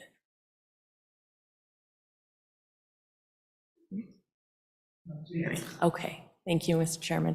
So last year when I came before you to explain what WIP was in general, I had 2 programs that I highlighted. One of them was the Powerline Technician program out of Western Wyoming Community College, and the other one was a software development program. And I just want to give you a quick update on some of the success of those 2 programs, even into phase 2, because they really have been highlighted. And then I would turn it over to Robin and Laurel to talk a little bit about our phase 2 program. So this was phase 1 categories. We had our program infrastructure, our healthcare. Oh goodness, that's not correct. Those are not all agriculture. We had entrepreneurship, we had healthcare, we had tourism and hospitality, and then we had energy and digital and infrastructure and technology. And so and I'm going to go to this one because it's got all of them for phase 2. But as we talked about the Powerline Technician Program, this was one that was started out of a need for industry. So the state of Wyoming did not have a Powerline Technician education program. The closest one was a private education program out of Idaho that we were attempting to recruit Powerline technicians to Wyoming. And as you know, we've got all of those new power lines that are going up across the state to outsource our wonderful electricity that we're creating in Wyoming. And so we worked with a number of cohorts, and the Rocky Mountain Power actually put a significant amount in there with Western Wyoming Community College. And they very agilely built out a program starting 1 year ago. This program actually is a credential program, so 1-year credential program and a 2-year associate program. So first year, they had 7 students that were enrolled in the program. Their goal was actually 14, but they did have 7. The 7 of them, out of those, 4 of them have continued onto their associate degree, and 3 of them graduated with their credential and went directly into the workforce. And so that's very exciting. That program is now completely full, and it has a wait list. And these are Wyoming students. I actually had the opportunity, I'm from Southwest Wyoming. I just recently moved here to Cheyenne. And so I spent a lot of time there, and I actually got to tour their program and got to talk to some of those students. And there were a majority of those students actually from Farson. They were very excited to be there, and they had recruited their buddies to be a part of that. And I think the really exciting thing about those jobs is they're high wage, they're in high demand, they fill our industry needs, and they keep our Wyoming students in Wyoming. It was a very short turnaround. The education part for that, not every program needs to be a 4-year program. So we met the need of our workforce, we met the need of our students, and we put these students in work for Wyoming businesses. The next program I want to talk about is our software development program. So that was a collaboration between the University of Wyoming and Sheridan College. It's a 2x2 program. So the first 2 years started at Sheridan College, and they stood that up last year. So we do have students in that program. And then currently the University of Wyoming is working on those second 2 years. When the students graduate from Sheridan College, they will be able to transfer directly into the university program if they wish to do so. The other awesome thing about software development is that it is being stood up with our course sharing platform, in tandem with our course sharing platform, at a few of our other community colleges. Western Wyoming Community College and Northwest are both working with Sheridan College to get that program stood up there. Now, this is a program that it's very difficult to find faculty to teach in that area. Again, they're high wage faculty that could make a lot of money in consulting or in other areas. And so they will be utilizing the course sharing platform to be able to utilize what is up in Sheridan and the awesome faculty that they have up there with Mark Toney, and to be able to provide that education across the state of Wyoming while using the general courses at each community college, and then those specific software development courses from Sheridan College through the platform. And then again, they will be able to transfer directly to the University of Wyoming. So those are 2 of the awesome success stories that we highlighted early on last year that have continued to be a success across the state of Wyoming. And those are not the only ones. I just wanted to make sure that you guys heard the follow-up from those initial stories. So I want to highlight now our phase 2 programming areas. We did add 3 new programming areas, categories, and those are in agriculture, manufacturing, and workforce development. And so we know that agriculture is very important to the state of Wyoming. And as you look at, when you see in here, as you look at the projected growth in an agriculture area, it's not significantly high for the state of Wyoming. And I think that that's because they're not looking at the potential for utilizing digital infrastructure and technology that is now available to us for that agriculture workforce area. And so as we look at the programs that were funded through WIP, they do include the technology side. There's the precision agriculture and the controlled environment agriculture pieces that were tied in there. And we do have the controlled environment agriculture area that there are a number of very interested businesses, and Plenty being one of them that has come to the state of Wyoming, really looking at how they can expand and how we can bring other controlled environment agriculture areas into the state, not only bringing more business to the areas of that state for agriculture, but also allowing building blocks for those folks that are already doing agriculture within to expand and to continue the work that they're doing. Manufacturing, we know, is a big area within Wyoming, and that especially the Casper area and the Sheridan area that we've continued to grow in. And this is one area that there have been smaller needs around programming or purchasing a piece of equipment that is necessary within the emerging technologies. The workforce development area is, it's kind of labeled that because it's a number of different areas, construction trades, young adult internships, and then some workforce training certificates. Some of those are CDL training, some of them are some nursing practical things, and those are areas that we haven't been able to expand in to meet some industry needs, that we were able to meet that and roll that curriculum out through the Wyoming Innovation Partnership.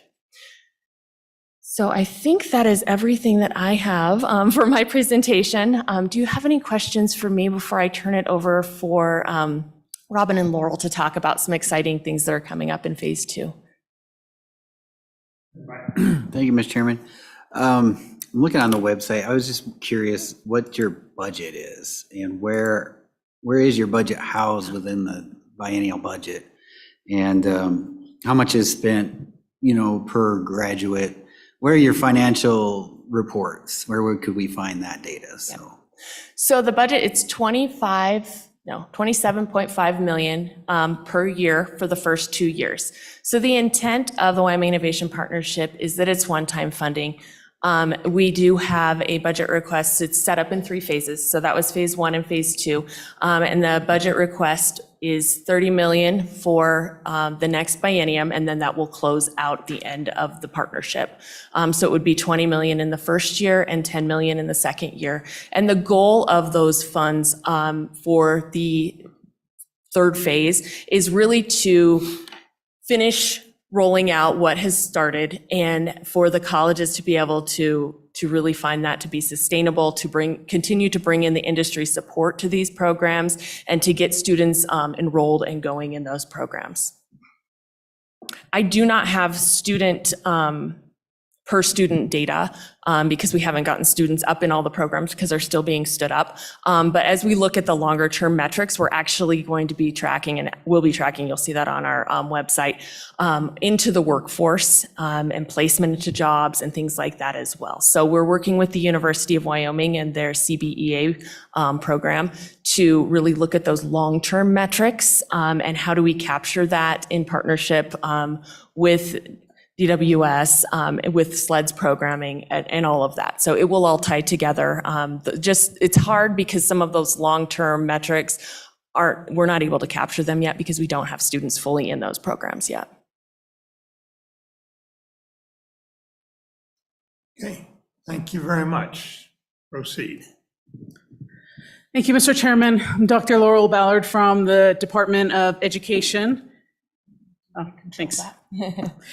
And we've partnered with the Department of Workforce Services on looking at how we can build and honor like the skills that students have, that students develop, that individuals across the state have been able to develop, to be able to highlight them, be able to connect them with industry needs, and then giving them a way to communicate effectively with industry and employers to be able to highlight the different skills so that we're connecting the skills that industry and employers are looking for to the skills that students, and actually it's bigger than just our K-12 students, but our K-12 post-secondary and really the workforce in general has in being able to meet those skills and the demands.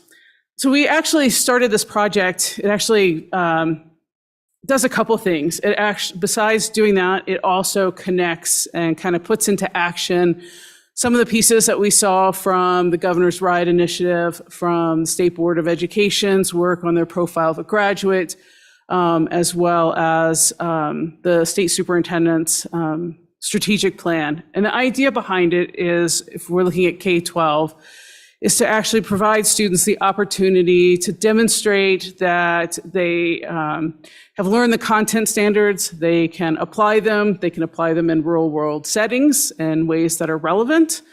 And then connecting that then, right, which kind of goes to that idea of the competency-based learning that we've been talking about for a little while now.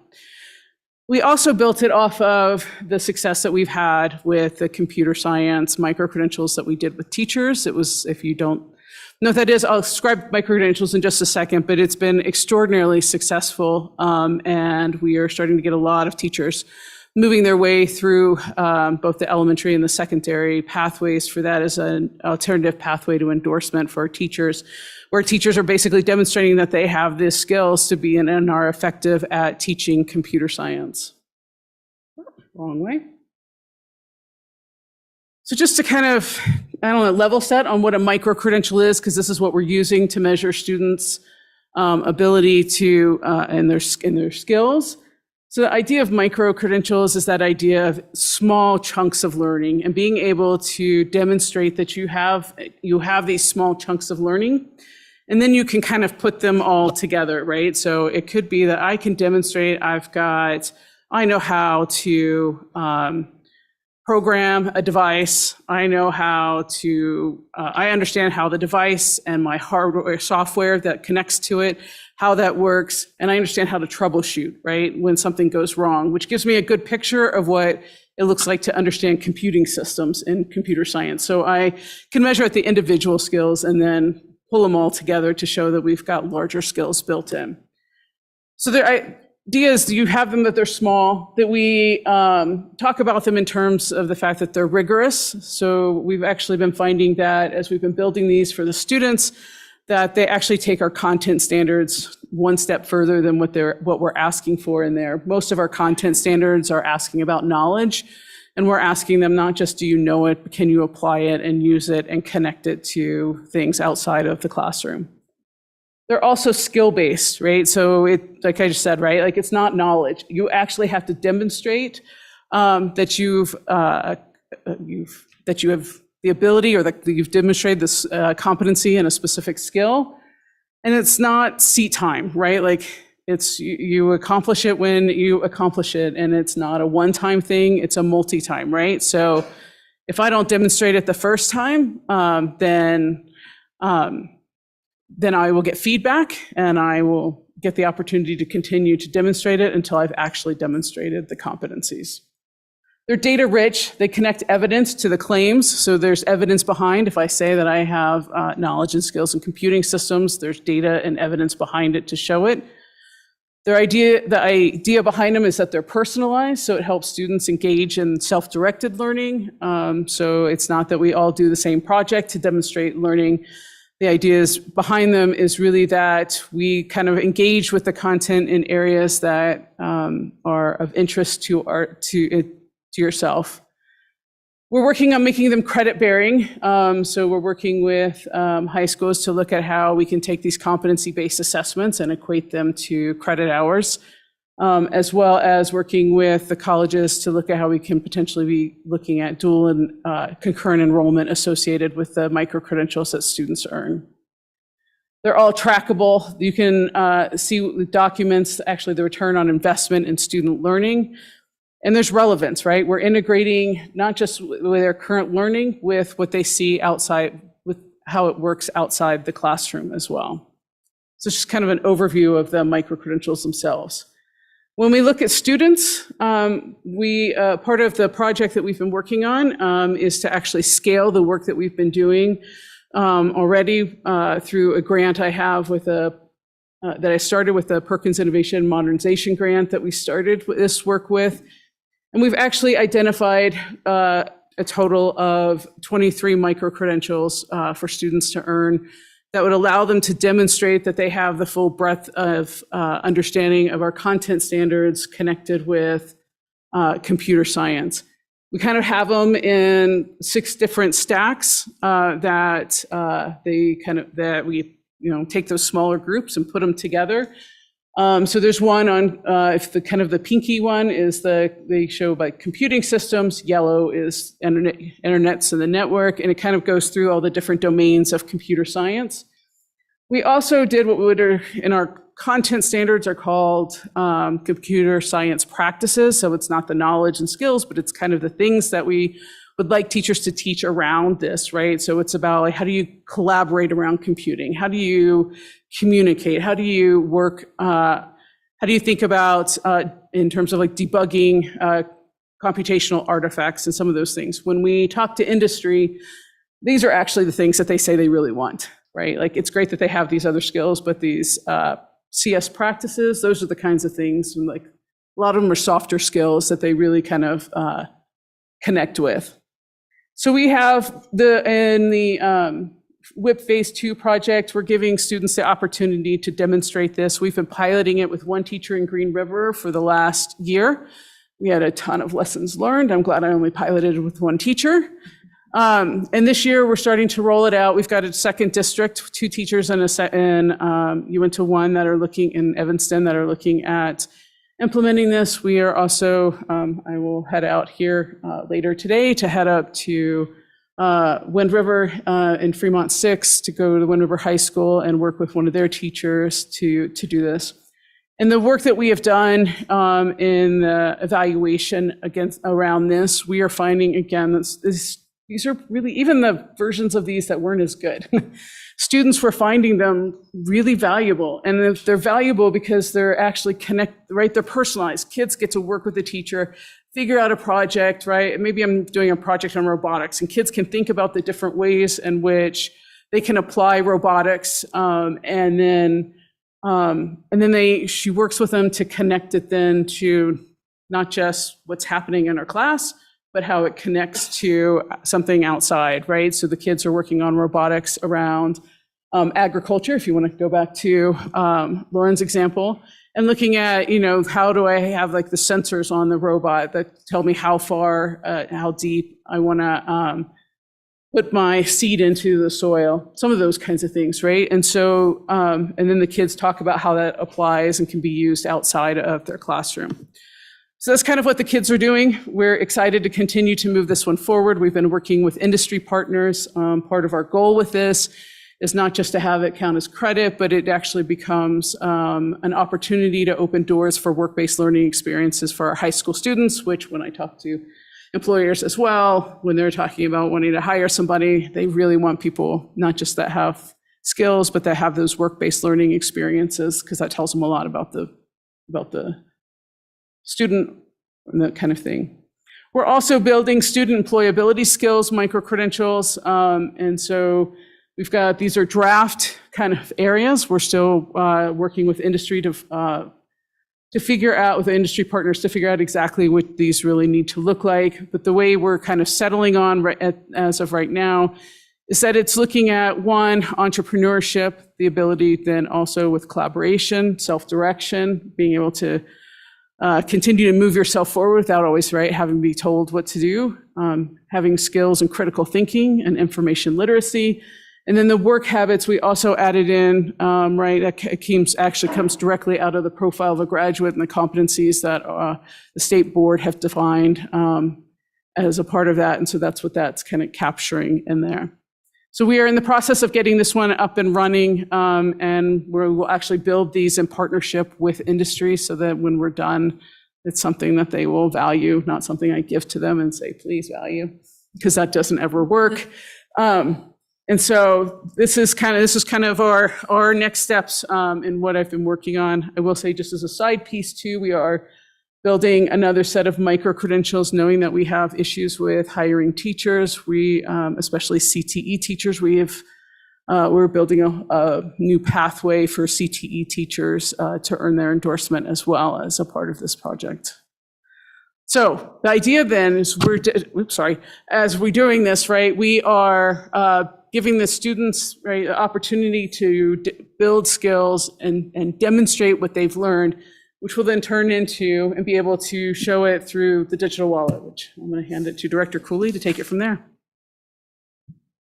Very good. Thank you so much. I'm Robin Cooley. I'm the Director of the Department of Workforce Services. And listening to the difficulty of developing these micro-credentials and these stackable credentials, I think I might have the easiest part of this program and this project. Workforce Services has been tasked with this WIP project of putting together what's called a digital credential wallet. That's essentially going to be the place where all of this information can be gathered and then shared out to employers or whomever that you want to share it with. Because think about it. How many times have you been asked by an employer, provide me with your transcripts, provide me with your stackable, you got a credential, okay, show that to me. Those things are pretty easy to lose and hard to keep track of. And that's kind of, in my mind, that's how I think of this digital credential wallet. That's what it is just a place to put all of this information so it's easily shareable. So what this actually is an electronic representation of the qualifications, achievements, and attributes that individuals earn or acquire through the digital credentials. I also think it can be used for apprenticeships. If you are in a pre-apprenticeship, you're in the process of an apprenticeship and you've gotten certain qualifications or certain credentials through that apprenticeship. You can also put those in there and share those particular skills that you've developed in there and share it with an employer. Other ways you can put your resume in there. You can put any licenses that you're able to obtain in there. It's a long form or a way to put all of this information in one place and share it as you would like to going forward for an employer. And the reason that we are involved, the reason that Workforce Services is involved is really we're developing a new MIS system, Management Information System, in our office. We have to have it done by December 31 because the existing system goes away. We're on track. It's going to be exciting. It's going to be neat. It's going to be something that I think people will really enjoy using because it's going to be so much easier to use than what we have now for employers and for users. But what we're hoping is that this digital credential wallet will integrate with that system so that you come in and you're looking online for jobs. You're looking for an opportunity out there. You see one. You see an opening, you can take your digital credential wallet then and shoot it out or shoot the information that you want to out to that employer to apply for that position. And that's kind of how we're thinking things will work together with these two different systems. Next slide, we talk about how digital credentials work. It's actually, they can be issued digitally, and that's Lauren and the Department of Ed's part of this. They will be digital credentials that will be placed into this storage unit where it will keep all of this information. And one critical component of this is we're looking at using blockchain to maintain the confidentiality of this information, or some other method that's going to make sure that this information is confidential, because it's going to be critical. A lot of it's going to be educational or young individuals' information that must be kept very confidential. So we're really going to be working on those security issues with the digital wallet, but they'll also be verified. They're not going to just be information that's listed by an individual. I have this skill and I have this skill and this skill. They will be verified credentials so that an employer can really have confidence that that individual does have that skill that they've listed in their credential wallet. It's going to be secure. Again, we're going to use every opportunity we can to encrypt, to use blockchain, whatever we might need to keep it secure. And there will be sharing. And this will facilitate, again, the sharing of credentials, whether with an employer or with others that you want to share it with. And again, it will be verified. So I think, again, I kind of have the easy part of this because it's putting together the system. But again, I think it's kind of the culmination of the projects that you've been hearing about. You've heard about SLEDS today. You've heard about WIP and all of the efforts going through the RIDE initiative. All of these efforts to get skills-based learning out there to our communities, to our through our teachers, to our students. This is a place to house that information for these students and to really be able to allow those students to use it to move forward with their careers or with however they want to move forward with their employment opportunities. Let's see, which one am I on? I'm kind of getting out of order here. We do have some challenges ahead of us, though. We do need to develop common standards for the formats. That's going to be crucial so that across all of the various employers that we're using, that we are using common standards that are easily recognizable, that employers are going to look at and have some confidence that they are appropriate and that they are standard across the board. The biggest challenge that we're going to see is stakeholder collaboration and buy-in. And with that, we can't have numerous digital wallets out there. In Wyoming, we're only going to be able to have one wallet. And so we're trying to pull all the partners together so that we have one wallet out there. It's the wallet that's used, it's standardized, and there's buy-in from industry. I was talking to someone the other day that talked about a system that we had in our agency, different kind of badges. You got this kind of credential and you got a badge. The question was, well, where does the badge go then? And how is it utilized? This gives the opportunity to utilize what is maybe a badge. It's that credential. Put it somewhere, and then it can be utilized for an employer, so the employer knows that you actually have that skill. So we're hoping that where the badge system faltered, this system will not, because it actually will be used and can be utilized and sent to an employer. So we hope that that's the next step, and it will be successful in that regard. So the future outlook, again, it's going to be a de facto method of managing and sharing credentials. They will be verified. They will be hopefully credentials that employers can and will rely on as they're looking at hiring around the state, hiring our students around the state with all of these skills that they're learning around the state. So with that, I would stand for questions. Thank you. Let me ask you one.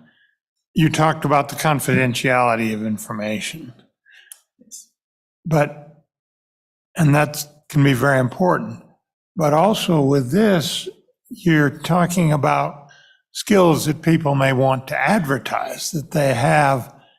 And is there, in development of your digital information, are you going to have a feature where the individual can designate that that's searchable by somebody who is looking for a particular skill, so that potentially an employer could say, I need somebody with this skill in this part of my community, can I find them?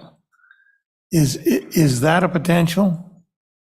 Mr. Chairman, that's an excellent question. And I think that that's an opportunity for us to work with a vendor on that very type of a part of the program. It would have to be an opt-in program, I believe, where the individual that's out there looking for a position would opt into having employers looking for that particular skill, being able to search that. But it's certainly something that we will be working with a vendor on, because I think that's a valuable component of something like this. Okay. Yes. Thank you all very much. Mr. Chairman, can I leave you with one closing summary? Thank you. I just wanted to point out that the Wyoming Innovation Partnership overall, as you've seen from these two presentations, is pulling together many different aspects that we have invested in across the state of Wyoming. It's collaborating all of these different entities, and it's building on a lot of the work that the Department of Education has done, that the RIDE Initiative has done, that the Department of Workforce Services has done, and really connecting our educators with our state agencies to fulfill what our industry needs are and to support economic development across the state of Wyoming. And I'm very excited with the momentum that we've had through phase 1 and into phase 2. And I'm very excited that we have had the buy-in and the collaboration from all of these entities. It has been difficult for years, I think, for our education system and all of our agencies to find a good way to work together.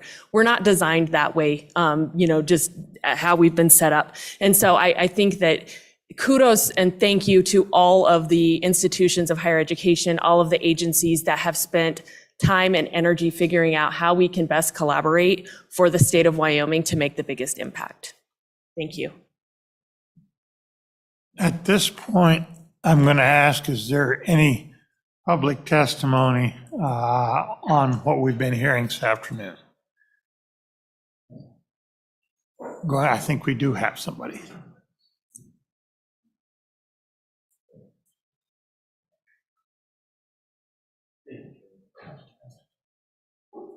Introduce yourself and proceed. Members of the committee, my name is John Masters. I am the chairman of the Wyoming School Charter Authorizing Board, but I'm not here in that capacity today. These are just some comments that I developed from listening to the testimony today and from my visits with the folks at Prairie View and in the Wyoming Classical Academy in Casper. Regarding the ADM calculations, there are students that come to these charter schools from places other than the local districts. They come from neighboring districts, they come from private schools, they come from home schools. And so I think there needs to be a careful system of tracking the source of these students so that the resident district, if you will, is not in some way penalized, and that might tend to reduce the friction between the district and the charter. And also, along that line, if you had a virtual charter, you could be drawing students in from many different districts. So I think those things need to be incorporated in any Rule 8 changes that are made. Second thing, this comes from the Prairie View Community School. They will be seeking transportation facilities, which include not only the buses, but also I think at some point they will need to build a building to house the buses and to develop a maintenance facility. So there should be, I think, a School Facility Commission impact. I don't know when, but it probably will be sooner rather than some far distant abstract concept as the Facilities Commissioner suggested. And then finally, and this is a worst case scenario because I'm an attorney and I think in those terms, what if we have a charter fail? Not only is there a problem getting these students back into the public schools, but to the extent that we've invested in buildings, even new buildings or new facilities, if they are not compatible with the needs of the district that they're located in, what becomes of those buildings? And I just raised these points just for your consideration. I don't have any answers, but I'll stand for any questions that you might have concerning these issues. And there are others too, but these are the three that I noticed today. I have seen personally a school of choice in Casper that was very close to a charter school fail because the people running it couldn't implement it effectively. They were using leased space, which meant simply the students had to be absorbed back into the regular school system. And the school system accommodated that pretty well. If they had built space, something new, then we'd have had that's a much more serious problem to deal with. But I think it's probably inevitable if we go large-scale charter schools. Sooner or later, we'll have one fail because even though it sounds good, the people running it can't implement the concept. In the nature of human events, that will happen. So that is, I think that is something that's wise for us to think about. Yeah, Mr. Chairman, I would expect that the charter sponsors or the organizers would probably borrow money, go into debt, maybe personally guaranteeing those things. I don't know how they anticipate doing that, but it's a hazard, and I just pointed out. So. Where they're owning real property, that's going to be, the charter itself needs to think pretty hard about how to structure things that way. Thank you, and I know you're anxious to get back to your homes, so. Appreciate that insight. That is something we need to think about, because sooner or later, if we do it in a grand scale, it's going to happen. I hope not, but I fear so. Thank you. Good to see you again, John. Good to see you. Okay, thank you. Anybody else? Anybody else? We have one further thing, Committee Chairman Northrup. All right, so committee, we have taken the bills that we are going to move forward with, which is school finance regional cost adjustment study. That one will be in the House. The reading assessment intervention did not sponsor. So then the next one we have is a parental rights and education, and that will go in the Senate. Education savings account will go into the House. And developmental preschools is the Senate. Just so you guys know where we are. And committee, thank you very much Yep. for your hard work. It got a little tedious sometimes, but that's the nature of this beast. And I think we've got some bills we can carry forward and work with and hope we have some success with.